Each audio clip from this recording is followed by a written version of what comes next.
Hi friends, అందరు ఎలా ఉన్నారు? అందరూ బాగున్నారు కదా. మొన్న రంజాన్లో మా కోయిటోడు ఫ్రెండ్ మా కోయిటోడికి 3 గొర్రెలు ఎత్తే దాంట్లో గొర్రె అయితే ఉండిపోయింది. 2 గొర్రెలను అయితే కోసుకున్నారు. మిగిలిపోయిన గొర్రెను అయితే నా దగ్గరికి కార్లో వేసుకొని అయితే సిటీ నుంచి ఇక్కడికి ఎడారిలోకి పంపించాడు మా కోయిటోడు డ్రైవర్తో. వాడు కారు ఓడతేస్తున్నాడు లోపల పెట్టి. ఈ గొర్రె పిల్లకైతే పత్తేసంగా ఒకటే ఉంది కాబట్టి చిన్న చెట్టు కింద ఉంచమన్నాడు. ఆ షెడ్లో ఈ కూరగాయలు పండించుకునే విత్తనాలు అంటారు కదా, విత్తనాలు చల్లుకుంటారు. ఇక్కడ బంగ్లాదేశ్ వాళ్ళు ఉన్నారు నా దగ్గర. అవన్నీ బయట ఇట్టేసి శుభ్రంగా అయితే క్లీన్ చేసేసి లోపలైతే పెట్టేసి అని చెప్పేసి వాడు డ్రైవర్ అయితే బాబా కూడా అయితే చెప్పేసి వెళ్ళిపోయారు.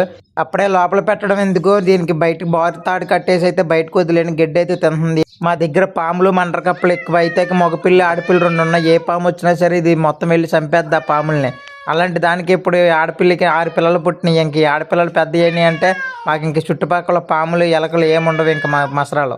అలాగే నా దగ్గర ఉన్న మొక్కజొన్న పొత్తులు అయితే మన మొగరాజుకి అయితే తినిపిస్తున్నాను. మన రాజు అయితే మరి తగి తినేస్తుంది. ఇలాంటి వీడియోస్ కోసం మన ఛానల్ లైక్ చేసి సబ్స్క్రైబ్ చేసి సపోర్ట్ చేయండి ఫ్రెండ్స్.